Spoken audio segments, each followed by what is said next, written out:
So the idea is to take away completely the idea of God as a supernatural personal being. And indeed, to reject the notion that theism has to maintain a radical ontological distinction between the creator on the one hand and the created world on the other. Right? So the idea is, can we give an account of an interpretation of theism which is strictly monist in its ontology? It sees reality as one reality as a whole. Now, many people will say, this sounds like pantheism, and they will oppose pantheism to theism. But actually, what I'm wanting to propose is that pantheism and theism are not so much opposed. If you like, I would want to say that theism is actually a pantheism plus.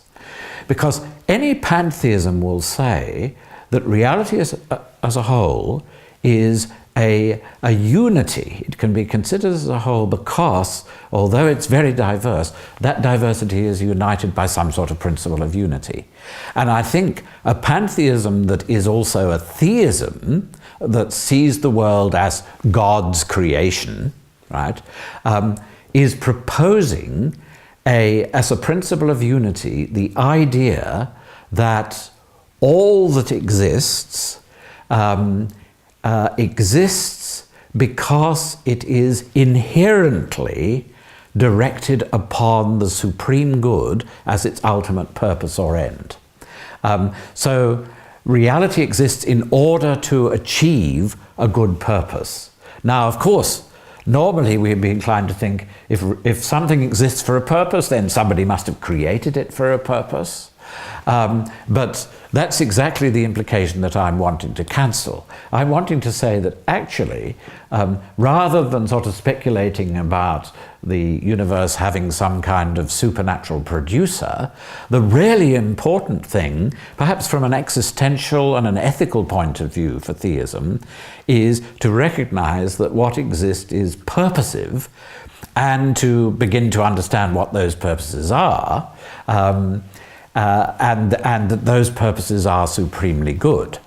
So now, if you're going to be able to do this, you are certainly going to have to appeal to revelation. I think it's a clear characteristic of the theistic traditions that they always, at some point, appeal to God's revelation of himself in the world.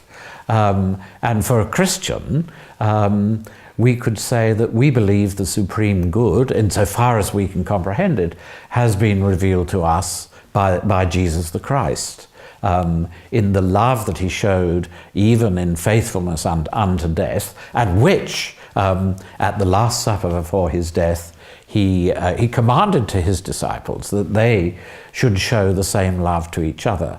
So I think in that love, we are seeing the purpose of the universe. So that's one step where you say we can have the teleology without necessarily having to have a realm of supernatural existence which imposes the teleology. And then, of course, you might say, well, but surely theism is going to have to give some answer to the question why anything exists at all. Why is there something rather than nothing? And here, actually, we take a leaf out of John Leslie's book, or rather we learn from the philosopher John Leslie, who for a long time has championed an idea which we find in Plato, that reality can exist just because it is good that it does. And so we our version of John Leslie's basic idea that, as he says, he acknowledges, of course, ultimately he got it from Plato, is that the ultimate reason why the universe, all of reality exists, is that it actually achieves the purpose that it inherently has.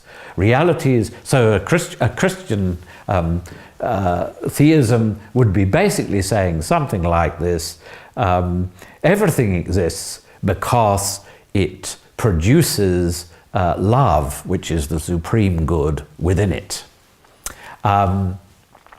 So now this may look very, very different from what people ordinarily understand theism to be. And of course, what Ken Persig and I are working on at the moment is to try and show that if you begin with that general schema, which we call euteleology, teleology to focus on the idea of purpose, and euteleology to the Greek word eu, which means good or well. It's to focus on the idea that the telos, the end or the purpose of reality, is the supreme good, and also to connote the happy news that this good has been realized amongst us and has the potential to go on being realized amongst us. In the end, that's the most important ethical aspect of this view. But in order to defend this, quite a lot has to be done. We have to show how the basic Christian attributes of God are actually accommodated on this kind of view, how we can give an account of divine action, both in creating and within the world, in bringing about the good. And I would be very happy to answer further questions about that, but perhaps I have at least done enough to answer, as a start, the kind of alternative which Ken and I are thinking of defending. There's one footnote that I should mention, and that is, although at the level of metaphysics, we are strongly wanting to say that we do not have to have a metaphysics of a supernatural God. And we think actually that if you put that God there, you get into all sorts of problems. Not only the problem of evil, but primarily and most importantly that problem. So although we're saying we can't have a personal God, a personal supernatural God at the level of metaphysics, we are acknowledging that at the level of the imagery that it is apt for us to use as personal beings in order to relate to the ultimate reality of the divine, it is quite appropriate for us to use these images. So when Jesus tells us that we must address God as our Father, we think that what that shows is that it's appropriate for us to use our capacities for interpersonal relationships to relate to the ultimate divine purpose of the universe and think of it as our Father. But what we're wanting to claim is that it doesn't follow from that as a matter of metaphysics, you need to construct this idea of a God who is a supernatural personal being like us, but without any of the limitations that we have as persons.